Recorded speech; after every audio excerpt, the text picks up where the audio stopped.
Comenzó con un pequeño molino de granos y décadas más tarde, se convirtió en un auténtico monstruo de la industria alimentaria en México y el resto de América. Hablamos de Gruma. Esta es la inspiradora historia de cómo un padre de familia trabajador de orígenes humilde comenzó con un pequeño negocio de molienda de granos y principalmente su hijo lo convertiría en un imperio de los alimentos en el continente americano. Año de 1930. Un hombre padre de familia se encontraba trabajando en Texas como trabajador de campo, en la cosecha de hortalizas y fresas, además de trabajar en el puerto de Galveston, Texas, como ayudante y cabo de maniobras de carga y descarga. Este hombre recio de trabajo duro, mexicano de nacimiento, tuvo que emigrar a Estados Unidos para poder darle una mejor vida a su familia. Su nombre, Don Roberto González Gutiérrez.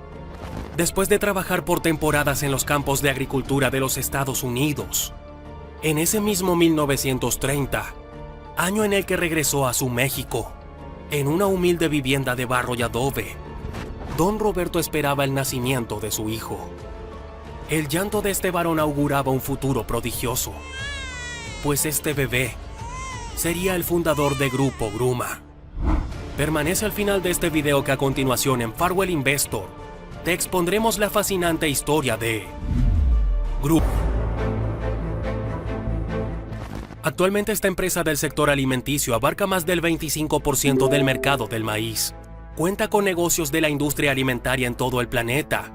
Y al parecer, no hay quien pueda detener su imperio. La empresa que comenzó apenas con un molino de maíz, que al día de hoy domina la industria del maíz en todo México. Poco se sabe sobre la vida de Don Roberto González Gutiérrez. Solo que era originario de Monterrey, de orígenes humildes, y que laboraba la mayor parte del tiempo en Texas, Estados Unidos. Después del nacimiento de su hijo Roberto González Barrera, en la humilde vivienda del municipio de Cerralbo, Nuevo León, México.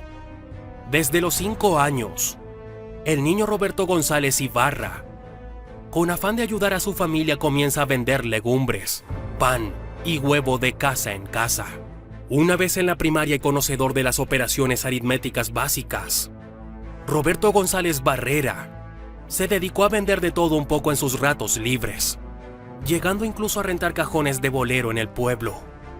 En sus propias palabras descritas en su biografía, compartió lo siguiente: yo fui muy feliz y tuve una infancia muy feliz. No faltaba a la escuela, asistía a mis clases, y aún así me daba tiempo de salir a la calle para ganarme mi dinero. Aunque fuimos muy pobres, yo siempre fui un niño feliz. Recuerda el propio Don Roberto sobre esta época de su vida.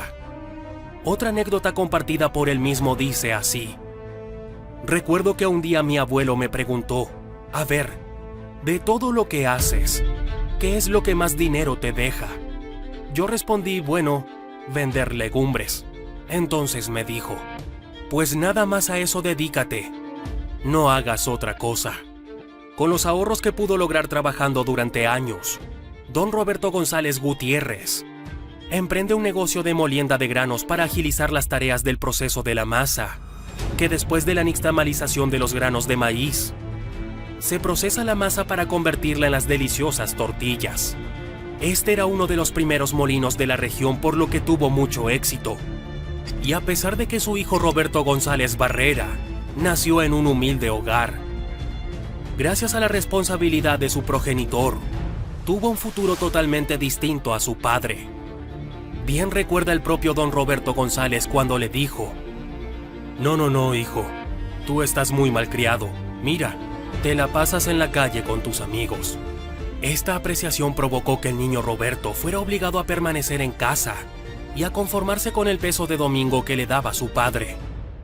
Pero yo en aquellos días, recuerda Don Roberto González, con lo que vendía me ganaba entre 10 y 12 pesos, yo solo, que para entonces era un dineral. No me podía conformar con un peso de domingo. Roberto González padre decide entonces enviar a su hijo a una escuela militarizada, a donde pudiera conocer la disciplina, muy a pesar de la negativa del niño. Sobra decir que el pequeño Roberto no pasó mucho tiempo bajo esa clase de régimen y que pronto estuvo de vuelta en casa decidido a trabajar. A los 11 años, Roberto González Barrera abandona los estudios para colaborar en el almacén de víveres que había fundado su padre. Fue ahí donde reafirmó sus habilidades como vendedor, que después le serían tan útiles. A los 15 años de edad, aún al lado de su padre, recibía un sueldo y al mismo tiempo estaba al frente de sus propios negocios, actividad que desarrolló hasta los 18 años. Año de 1949. A sus 19 años, increíblemente, el joven emprendedor Roberto González funda la empresa Molinos Azteca Sociedad Anónima. Aquí es donde te preguntamos, si tú aspiras a llevar a cabo tus objetivos mediante emprender un negocio, dime qué estás haciendo para conseguirlo. Este chico desde los 5 años comenzó a hacer dinero. Coméntanos tu edad y qué tantos logros has conseguido a la fecha. Estaremos encantados de leerte y responder cada comentario. Este negocio de Molinos Azteca posteriormente se formaría el monstruoso conglomerado que tomaría por nombre Gruma Sociedad Anónima Bursátil de Capital Variable, y que a la postre sería la mayor empresa mexicana de la industria alimentaria.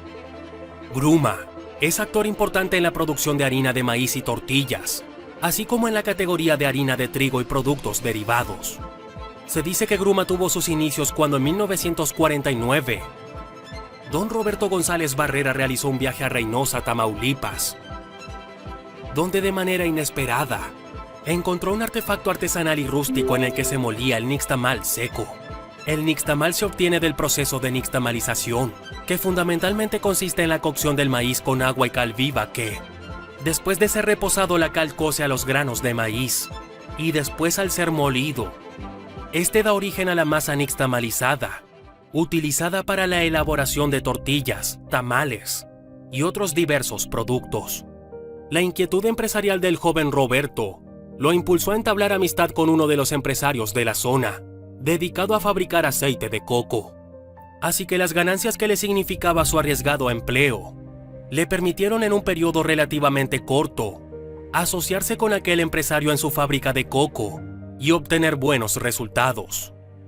Sin embargo, tras permanecer 2 años en Veracruz, contrae paludismo, lo que alienta su retiro de Pemex, a pesar de que le ofrecían la jefatura de campo en Ciudad Victoria, Tamaulipas. Al mismo tiempo, terminó su sociedad en la fábrica de aceite de coco, por lo que recibió la significativa suma de 200,000 pesos. Al regresar con su capital a Cerralbo, su madre lo convenció de establecerse ahí nuevamente y buscar asociarse con su padre, a quien le compró la mitad del negocio familiar. Con el producto de esa sociedad, los González, padre e hijo, emprendieron nuevos proyectos. Compraron una planta de luz con la que electrificaron Cerralbo y poblados vecinos. Adquirieron una planta de hielo.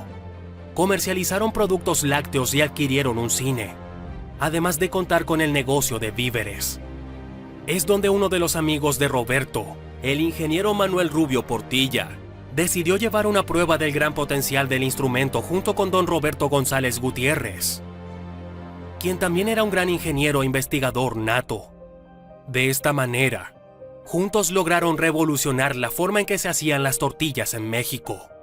Si deseas adentrar más en el tema, puedes visitar el video que tenemos en el canal, en donde hablamos a profundidad sobre las máquinas de tortillas. Retomando el tema, a raíz de que Gruma fuera fundada en 1949 por don Roberto González Gutiérrez junto con su hijo, Roberto González Barrera, en Cerralbo, Nuevo León, el motivo principal de la empresa era encontrar una solución al problema de conservación de la masa de nixtamal durante el proceso de la elaboración de tortillas, ya que en aquel entonces el periodo de vida del producto era de apenas un par de días. En la búsqueda de este remedio, la evolución de su proceso tecnológico permitiría conservar el producto por tiempos más largos que con el proceso tradicional, que se acostumbra en México desde décadas atrás. 1950. De esta forma nace la marca Maseca, derivada de los conceptos masa seca que significa harina de maíz deshidratada, al mismo tiempo que don Roberto González Gutiérrez y su hijo buscaban el perfeccionamiento de la calidad de la harina de maíz nixtamalizada para poder lograr una mejor calidad en las tortillas. Por otro lado, la empresa se pudo ampliar rápidamente, ya que se construyó una segunda planta en Acaponeta, Nayarit. Gruma comienza a posicionarse como una empresa sólida y confiable entre las familias mexicanas, por lo que se logró la apertura de 7 nuevos molinos en diferentes puntos estratégicos de la República Mexicana.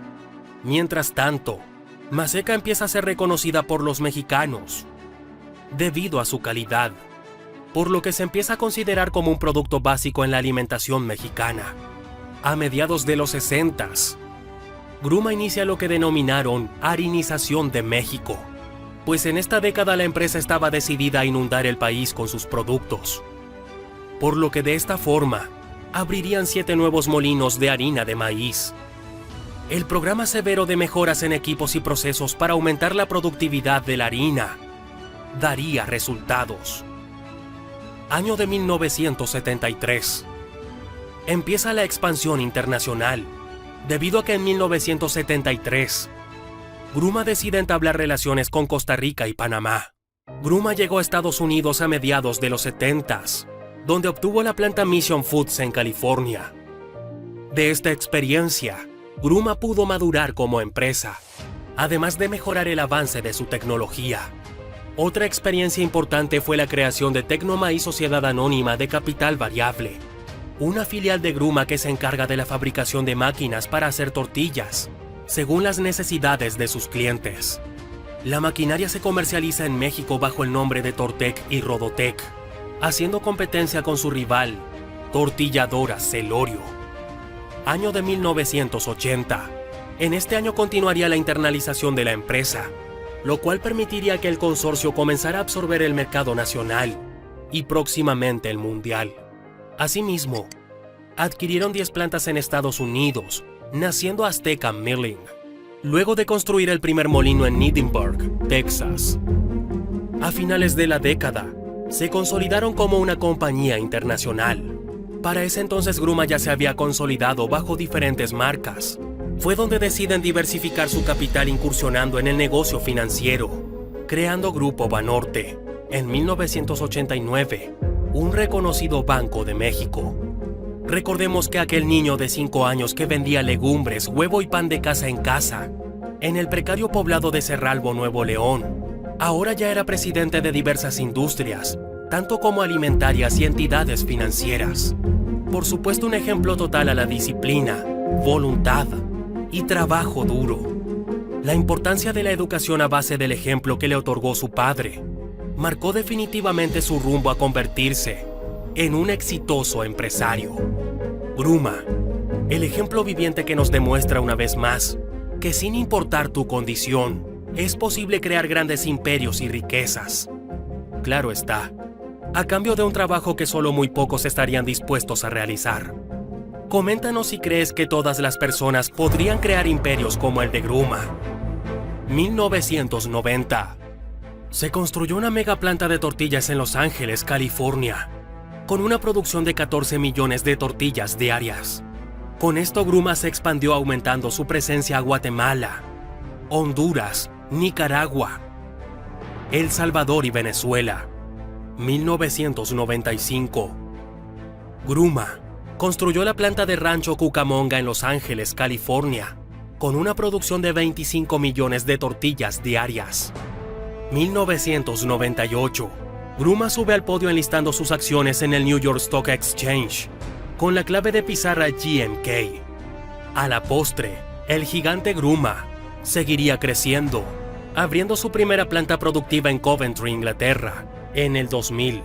4 años después, adquirió una fábrica de tortillas de trigo en Holanda e Italia. Gruma tiene operaciones básicamente en todos los continentes del globo terráqueo: América, Europa, Asia, Oceanía y el norte de África, con al menos 92 plantas. Puesto que su presencia es en al menos 113 países a través de sus principales marcas Maseca y Mission. Gruma, al ser una empresa que, como sus siglas S.A.B lo indican, Sociedad Anónima Bursátil, cotiza en la Bolsa Mexicana de Valores, además de contar con un capital variable, C.V, lo que significa que en cualquier momento puede invertir en la compra de fuerza de trabajo, empresa en la que cualquier mexicano y ciudadano extranjero podría invertir en ella. Como siempre, sabes que si deseas aprender a invertir de forma segura, contáctanos por medio del enlace que dejaremos en la descripción de este video. En la actualidad, la principal sede de la empresa se encuentra en San Pedro Garza García, Nuevo León, México, y se encuentra bajo el mando de Juan González Moreno. Actualmente Gruma es una empresa enfocada en el sector de consumo frecuente, del sector industrial, con presencia global, líder en México en la producción de harina de maíz y de tortillas a nivel mundial. Debido a que Gruma actualmente tiene presencia en al menos 113 países, pues ofrece una gran variedad de productos, desde harinas, tortillas, frituras, pastas, arroz, entre otros, por lo que el marketing es diferente en ciertos aspectos para cada país.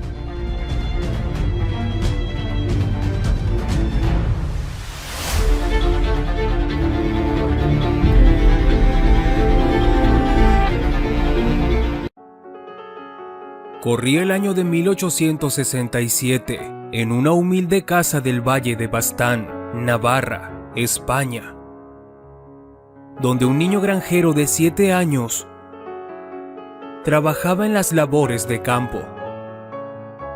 Sus padres eran humildes campesinos de clase baja. El nombre de este chico era Braulio Iriarte. Este chico tuvo una niñez llena de carencias. Sus padres no pudieron costearle una educación, así que tuvo que trabajar arduamente ayudando a sus padres en actividades del campo. De esta forma, el joven Braulio contribuía con los gastos de la familia. Era la época de una España inconforme con su monarquía. Se vivían tiempos de trascendencia política y conflictos sociales. Había una gran comunidad de locatarios que, debido a la falta de oportunidades, salían de España hacia México. En el año de 1877 y a sus 17 años, decide emigrar a México, llegando a trabajar en una panadería. Al poco tiempo este chico destacaría como un talentoso panadero. Y años más tarde, se convertiría en un respetado empresario. Gracias a sus conocimientos en la elaboración de fermentación de levadura y otros cereales, este personaje decide emprender un negocio de elaboración de cerveza, que lo llevaría a ser reconocido como fundador de uno de los mayores imperios cerveceros de todo el mundo, creador de la cerveza Corona, entre otros socios, que se convertiría con los años en Grupo Modelo, empresa que algún día vendería más de $2.000 millones por año. ¿Qué técnicas y estrategias en los negocios de este humilde campesino emplearía para edificar un imperio millonario? Quédate al final de este video, que en Farwell Investor te lo explicaremos. Braulio Iriarte, un joven granjero nacido en Valle de Baztán, al norte de España, sería el personaje responsable del imperio cervecero y creador de la famosa marca Corona. Sus padres no pudieron costearle una educación, así que tuvo que abandonar la escuela y trabajar ayudando a sus padres en las tareas comunes del campo. De esta forma continuó la vida de este joven hasta llegar a los 17 años, edad en la que sus aspiraciones le obligaron a salir junto con otros jóvenes de su comarca de origen en busca de nuevos horizontes. Emigra a México en busca de nuevas oportunidades. A su llegada a México sin familia, comenzó como empleado en una panadería en el barrio de Peralvillo, Ciudad de México. Su jornada laboral empezaba cerca de las 5 de la mañana. Tenía que trabajar jornadas muy largas para comenzar sus labores como repartidor de pan por las colonias aledañas a este barrio. Posteriormente, se empleó en un molino de trigo en las afueras de la capital. Aquí este chico adquiere más conocimientos acerca de diferentes granos, sus preparaciones y tiempos de cocción. El joven Braulio, durante esta etapa de arduo trabajo, después de 13 años trabajando, ahorró la mayor parte de sus ganancias. Para 1890, había comprado una de las panaderías más antiguas y prestigiosas de la ciudad, de nombre Factor, donde decidió innovar con el uso de medios mecánicos en maquinaria moderna para elaborar el pan. Ya que en aquella época los empleados de las panaderías laboraban descalzos y no se les permitía salir durante la jornada entera. Mismo procedimiento le daba un sabor salado por el sudor de los trabajadores a la masa, modo parecido de elaboración del vino por aquella época. A Braulio no le gustaba esto y decidió por higiene cambiar el método de amasado, solamente con máquinas. Desde sus mostradores se observaba la higiene y limpieza con la que se elaboraba el pan. Por ello se ganó la confianza del público al proveer un producto de primera necesidad con mucho mayor higiene. Para el año de 1899 y a sus 39 años, don Braulio ya estaba casado con la joven mexicana Ángela Moreno y ya tenían a su primera hija. A principios de la década de 1900, ya era un venerado empresario y dueño de más de 80 sucursales de panificadoras distribuidas en distintas ciudades de México. Este hombre ya contaba con una gran fortuna. En 1903 compró el molino Éuscaro en la Ciudad de México, negocio harinero con el cual abastecía de materia prima a todas sus panaderías. Brillante idea al gestionar sus dos negocios, ya que no necesitaba de proveedores. En sus negocios prefería emplear siempre la mano de obra española. En plena Revolución Mexicana en el año de 1913, y aunque los tiempos eran totalmente desfavorables, don Braulio Iriarte decidió entrar en la sociedad con un grupo de empresarios panaderos, fundando la sociedad Levadura Comprimida Leviatán, Sociedad Anónima. A partir de este momento, algo increíble estaba por suceder. Decidiría hacer a un lado la industria panificadora y después de 45 años de trabajo, este visionario identificó un nuevo nicho de negocio: la cerveza. De forma similar a los retos que se tuvo que enfrentar Wilhelm Boeing, creador de la industria más grande de aviones, que cambió varias veces el giro comercial de su negocio, don Braulio haría lo propio. Después de 45 años de trabajo en México, y con gran parte de su capital que había acumulado durante décadas, el 8 de marzo de 1922, a sus 62 años, Braulio Iriarte y Antonio Fernández fundarían la cervecería Modelo, a la que después se convertiría en Grupo Modelo. Se unió en sociedad con los empresarios más prominentes de la colonia española en México, en los que destacaría Martín Yamburu, un industrial banquero. Posteriormente, algunos de sus socios abandonarían la sociedad. A pesar de esta enorme crisis, don Braulio y sus socios principales insistirían en hacer crecer su negocio. Recurrieron a otros compatriotas, comerciantes adinerados de la industria panificadora. Estos confiaron que don Braulio y su grupo de socios, con toda su experiencia, haría de este un negocio exitoso. Detrás de casi 50 años de experiencia y después de hacer diferentes pruebas de elaboración de proceso de la cerveza, Iriarte y sus socios principales comenzarían en 1925 a producir las cervezas de marca Modelo, Corona y Negra Modelo, marcas más representativas hasta la fecha de Grupo Modelo. Don Braulio estuvo al frente del negocio cervecero hasta el día de su muerte, en el año de 1932, a la edad de 72 años. Después de su muerte sucedería lo impensable, dejando a sus hijos como herederos de su participación. Estos no supieron administrar de forma eficiente la parte del negocio. Los hijos de Braulio Iriarte venderían sus acciones a Pablo Díez Fernández, que era también fundador de Grupo Modelo. Sería Díez y sus socios gracias a su buena administración, que permitirían a la compañía salvarse una bancarrota segura. En 1935, adquirieron la cervecería Toluca, fabricante de la marca Victoria. Tiempo después, lo harían con Cervecería del Pacífico. Para el año de 1936, Pablo Díez ya era uno de los accionistas mayoritarios. Este grupo cervecero se encargaría de absorber además cerveceras, y sería desde entonces su política y estrategia de crecimiento. Para 1940, Cerveza Corona innovó imprimiendo su nombre directamente en la botella y no en etiquetas de papel como se hacía en el mercado. Nada sería tan redituable para la empresa, la publicidad relacionada con las aficiones deportivas como el box, fútbol, béisbol, entre otros deportes televisados. Para 1997, convertirían a Cerveza Corona Extra.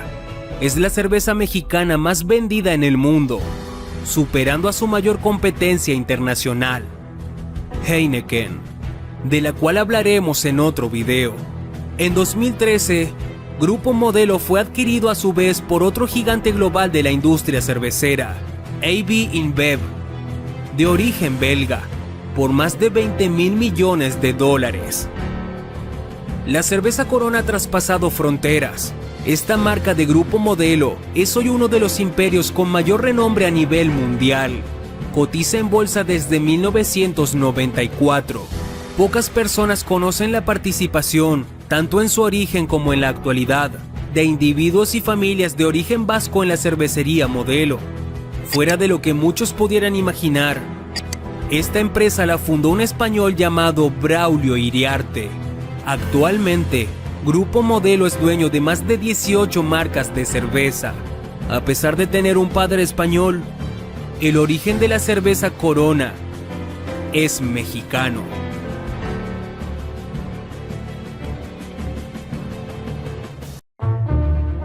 Ciudad de México, año de 1933. Un joven emprendedor de 17 años se encuentra trabajando arduamente como panadero en una pequeña pastelería. Hornea el pan en rudimentarios hornos de piedra. Esta pastelería es propiedad de sus padres, misma en la que además de ser panadero, ayuda también en las labores administrativas. Hasta ese entonces, nadie se imaginaría que este joven años más tarde se convertiría en uno de los mayores empresarios de México y fundador de la mayor panificadora del mundo. Su nombre, Lorenzo Servidje, fundador del grupo Bimbo. Esta es la historia de la panificadora más grande del mundo. Lorenzo fue el mayor de 5 hermanos, hijo de españoles que llegaron a México. Su padre Juan Servidje llegó en 1904 y su madre Josefina Sendra, una inmigrante española, llegaría en 1914. Años más tarde, el 20 de noviembre de 1918, en la Ciudad de México, nacía su hijo Lorenzo, el fundador de Bimbo. Su padre desde joven tuvo la ocupación de pastelero, trabajando en el negocio de la familia. A inicios de la década de 1920, el pan apenas se comenzaba a vender en el país. Para aquellos tiempos en México no existía como tal el mercado del pan, y no era de gran demanda, como la industria que es ahora. El pan de mayor calidad provenía de Estados Unidos. Muchos panaderos intentaban cambiar esto, elaborar un mejor pan, bocadillos y pasteles. Estos se concentraron en la Ciudad de México. Principalmente eran inmigrantes franceses y españoles, razón por la que Juan Servidje, padre de Lorenzo, fundó su propia pastelería, nombrada El Molino. En esta pastelería desde muy chico Lorenzo se involucró en el negocio familiar, al ser el mayor de sus hermanos, y a sus 17 años Lorenzo ya dominaba gran parte de la administración del negocio, además de aprender el oficio de panadero. 2 años más tarde, su padre fallecería en 1937, así que Lorenzo a la edad de 19 años ya estaba al frente del área de ventas del negocio. Al mismo tiempo estudiaba la carrera de contaduría. Más adelante, Lorenzo, a sus 25 años y con mayor experiencia en ventas y con los conocimientos de la universidad, se encontraba no solo con la responsabilidad de seguir con el negocio de sus padres, sino que también estaba decidido a convertir esa pastelería en una gran panificadora que comercializara el producto a toda la ciudad y al resto del país. ¿Cómo entonces este joven emprendedor conseguiría convertir una pastelería común en la Ciudad de México al imperio de la panificadora más grande del mundo? Permanece al final de este video, que a continuación te lo diremos. La historia de la panificadora más grande del mundo inició en una discreta pastelería en la Ciudad de México. Tras años en el mercado, esta pastelería creció y se posicionó en el gusto de la gente. Fue creada por el padre de Lorenzo. Pero tras el fallecimiento de su padre, el joven Lorenzo Servidje se hizo cargo del negocio familiar al ser el mayor de sus hermanos. El tiempo pasaría y el mundo vería llegar el segundo conflicto mundial en 1939. Por aquellos años, Lorenzo Servidje había invertido capital en la adquisición de su primer horno industrial proveniente de los Estados Unidos. Pero estos dejaron de producirse ya que las fábricas norteamericanas se dedicaron a fabricar armamento para el conflicto mundial que se vivía. Mientras tanto, Lorenzo Servidje, junto con un grupo de socios, formado por amigos y familiares, jóvenes e inexpertos, cuyo objetivo de esta empresa era la producción de pan de caja, como ya se hacía en Estados Unidos. Este pan de caja era el pan blanco que actualmente conocemos, utilizado para los emparedados o sándwiches del almuerzo, solo que en aquel tiempo era sin rebanar. La producción a granel de este pan no era algo sencillo, pues debería de realizarse con un proceso diferente, tendría que elaborarse con otro tipo de ingredientes a cocción diferente, y además que no tendría que ser perecedero a los pocos días. Todo un reto para este grupo de jóvenes. Adquirieron un horno importado de los Estados Unidos para la producción de este pan. Realizaron múltiples intentos, pero el pan que horneaban simplemente no quedaba a punto. No encontraban el secreto de la elaboración del pan de caja como se producía en Estados Unidos, que permanecía blando, esponjoso y que podía durar más de una semana en buenas condiciones para ser consumido. Este grupo de emprendedores sabían que, de lograr producir un pan de caja de la misma calidad, serían pioneros en la industria panificadora mexicana y serían ellos quienes surtieran el pan de caja en México, llevándose jugosas ganancias. La solución llegó meses después, modificando los ingredientes y cambiando el empaque que se hacía en cajas por una bolsa plástica sellada. El pan se conservaba más fresco durante más tiempo. Lo habían logrado. Por fin Lorenzo Servidje, de 26 años, y su grupo de socios, Jaime Jorba, Jaime Sendra, José Mata, iniciarían con su primer negocio de distribución de pan a granel. Así este equipo trabajó aproximadamente 2 años, y con las ganancias obtenidas de la distribución de pan de caja, adquirieron más equipos industriales para la producción. Tiempo más adelante solicitarían ayuda a Alfonso Velasco, un ingeniero y de familia de panaderos. Este grupo de emprendedores sería la columna vertebral inicial de la enorme panificadora. Jaime Jorba y José Mata se encargarían de las ventas y representaciones. Alfonso Velasco y Lorenzo Servidje de la planificación y distribución. Ahora con mayores clientes y tiendas a quien surtir, la producción en la pastelería de Lorenzo Servidje quedaba chica. Era hora de crecer. Entonces juntos buscarían clientes, financiamiento y equipo, y espacios para la primera planta de producción. Por fin en el año de 1945, fundan Panificación Bimbo. Se dice que el nombre Bimbo surgió del diminutivo de niño o bambino en italiano, de ahí Bimbo, en un terreno que les facilitó Daniel Montul, suegro de Lorenzo Servidje, con financiamiento por la confianza de ser de la familia. Con ayuda de este financiamiento, además de un préstamo bancario, se pudo iniciar con la primera planta de Bimbo. El diseño de la primera planta también estuvo a cargo de un arquitecto amigo de la familia. En términos generales, Bimbo se consolidó en base a la confianza entre amigos y familiares que fueron hombres de palabra. Jaime Jorba y José Mata, junto con otros socios familiares, tuvieron que tocar puertas a cientos de comercios de la capital, panaderías a las que surtían productos diferentes, tiendas de abarrotes entre otros comercios, para ofrecer sus productos. Pensando cómo podrían mejorar su imagen, se les ocurre la incorporación de un personaje con el que identificaran al pan. Es justo aquí donde surge el osito Bimbo.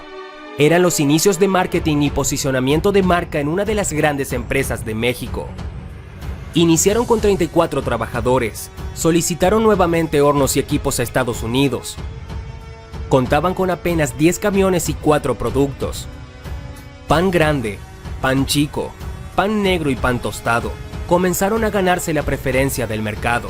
El famoso osito, emblema de la compañía, apareció impreso en las envolturas de celofán de esos primeros productos. Las donas Bimbo nacieron en 1952 junto con los bimbollos, medias noches y otros productos. En 1956 contaban con la planta de la Ciudad de México, otra en Puebla y Guadalajara. 4 años después, Bimbo abrió su planta en Monterrey. También se añadieron a la lista los famosos Gansito y Submarinos Marinela. Este último lleva el nombre de la hija de Lorenzo.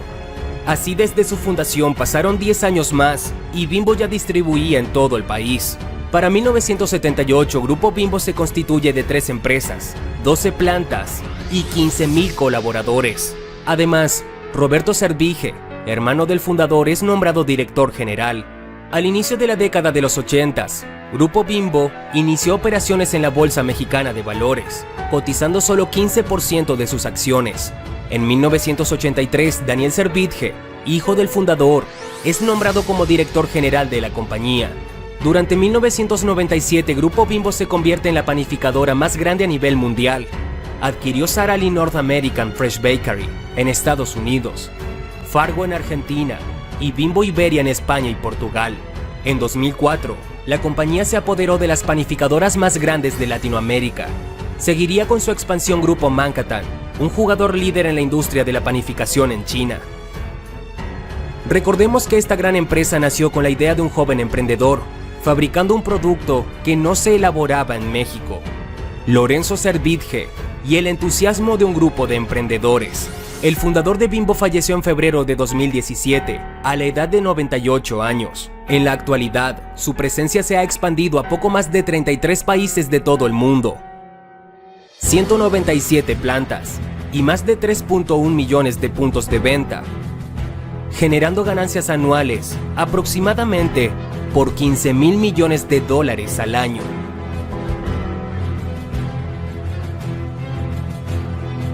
Una de las marcas mexicanas más emblemáticas es Lala.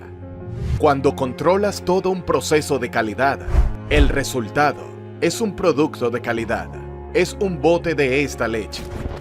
Hace décadas, buscando la razón del incremento de precios en una industria textil, un investigador llega a la conclusión forzada de que la culpa de todo la tenían las vacas.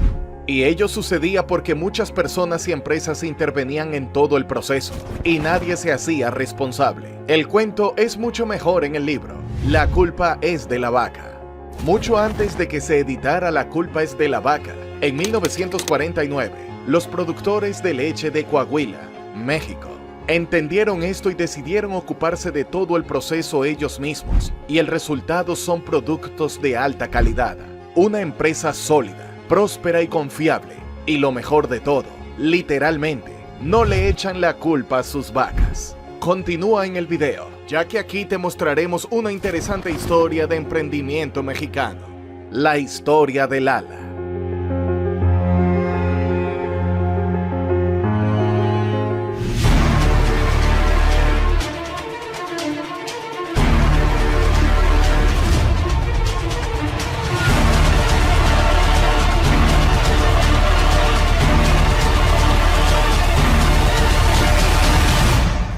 Tricio Gómez nació en Cantabria, España, el 4 de mayo de 1929.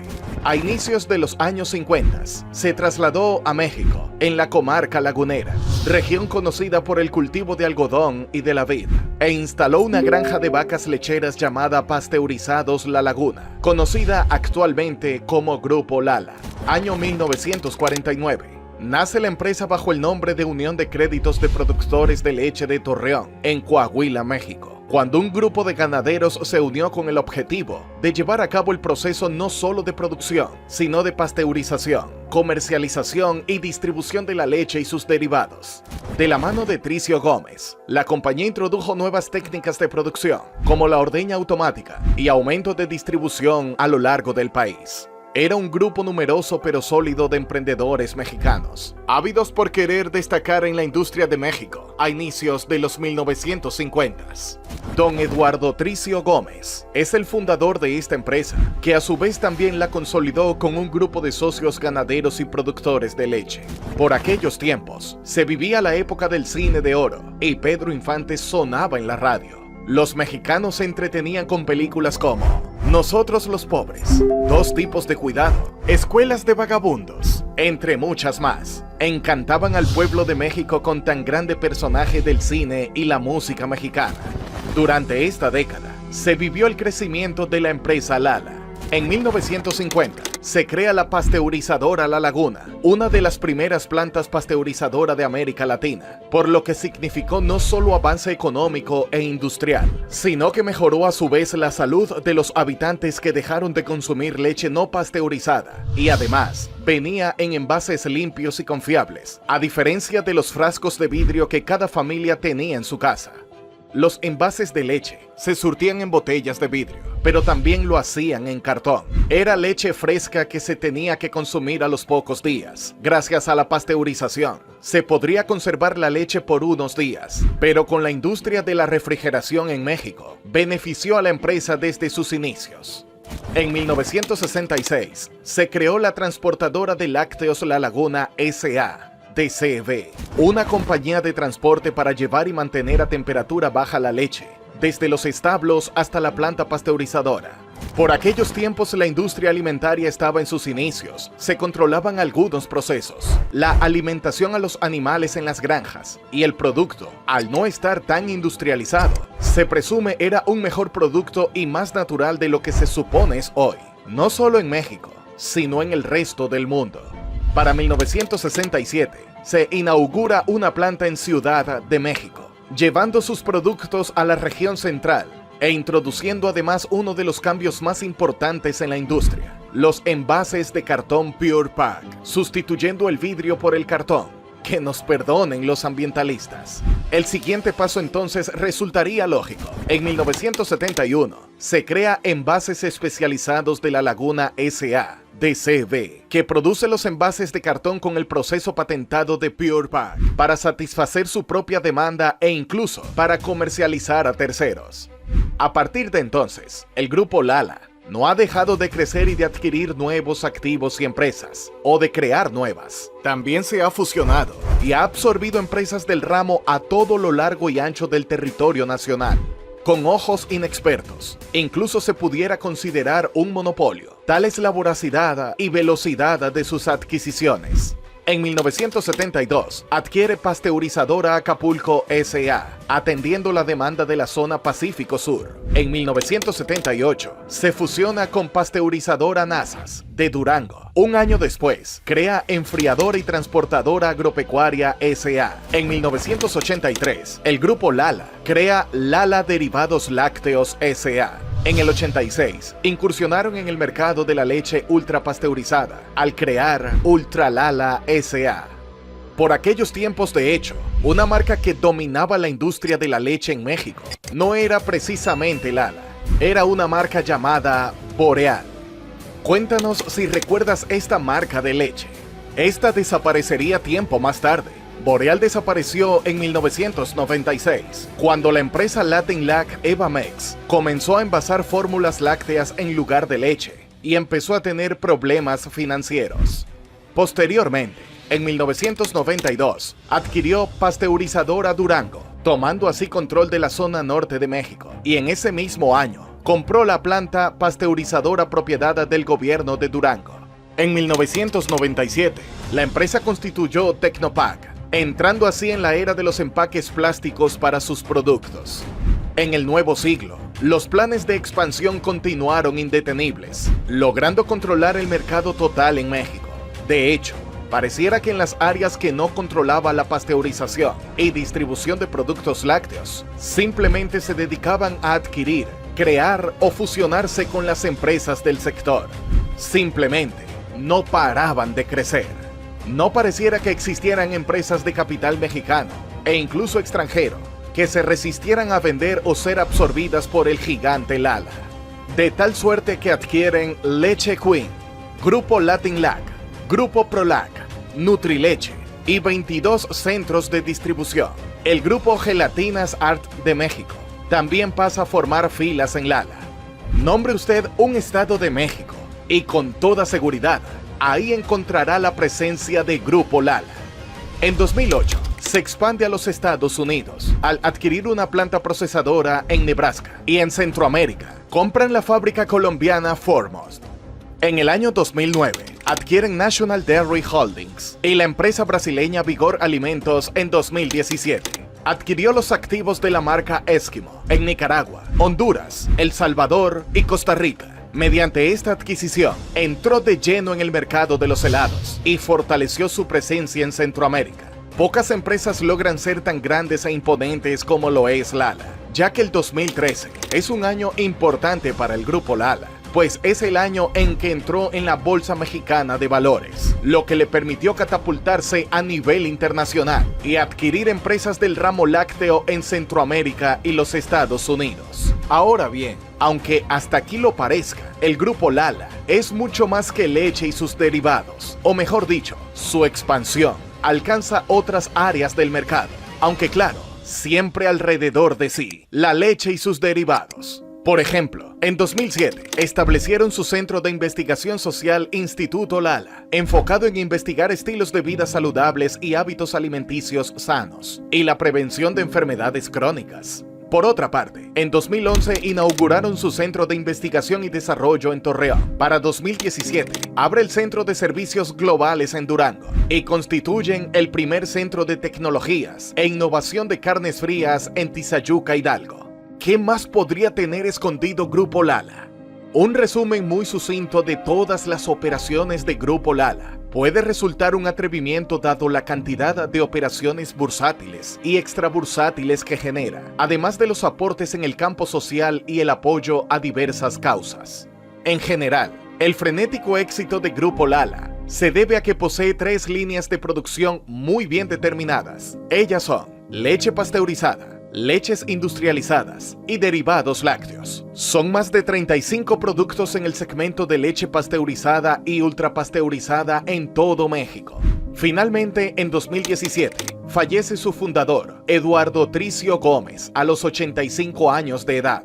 Aunado a esto, en el año 2019, Lala se anota otro acierto, ya que el Instituto Mexicano de la Propiedad Industrial aprobó el primer proceso de fabricación de leche 100% libre de lactosa, desarrollado en su Centro de Investigación y Desarrollo. Actualmente, el Grupo Lala tiene tanto en territorio mexicano como en Estados Unidos y Centroamérica 31 fábricas del sector lácteo. Cuenta con 173 centros de distribución. En nómina directa, más de 40,000 colaboradores, como forma elegante de decir trabajadores, y más de 7,500 rutas de reparto. Ya que una empresa tan grande se ha mantenido casi exclusivamente en el rubro de los productos lácteos y sus derivados, la mejor forma de apreciar su crecimiento es con los datos de su producción. Al inicio de sus operaciones allá por los años 50, Lala producía 35,000 litros de leche al día. Para la década de los 70, ese número se incrementó exponencialmente, poco más de 10 veces, es decir, a 363,000 litros diarios. Y como hemos revisado en este video, su crecimiento ha sido sostenido y vigoroso a lo largo de estos 70 años, para llegar a una producción diaria de litros de leche mayor a los 9 millones. Problemas en el paraíso. Todas las empresas de capital estatal o privado enfrentan un sinnúmero de inconvenientes y dificultades, más en el caso de una de las dimensiones del Grupo Lala, ya que diversos grupos de ambientalistas no están muy contentos con las prácticas de Lala sobre el trato de las vacas y han generado protestas y denuncias en contra del grupo, pero ninguna más grave que las que realizan a todas las empresas de este tipo. Un problema un poco más fuerte han sido los constantes rumores en círculos de especialistas sobre la salud financiera de la empresa. Y a decir verdad, el hecho de que en 2021 el grupo Lala anunciara su intención de deslistar sus acciones de la Bolsa de Valores de México a petición de un grupo importante de socios. Revisar la historia de empresas como Lala puede ser una gran aventura. La verdad es que vivimos nuestra vida día a día, sin imaginarnos qué historias legendarias, secretas, complicadas o inspiradoras se ocultan detrás de algo tan simple como un vaso de leche. Quizá la próxima vez que te sirvas un vaso de leche, no puedas evitar pensar en los otros 9 millones de litros de leche, que son un resultado directo de la larga historia de Lala.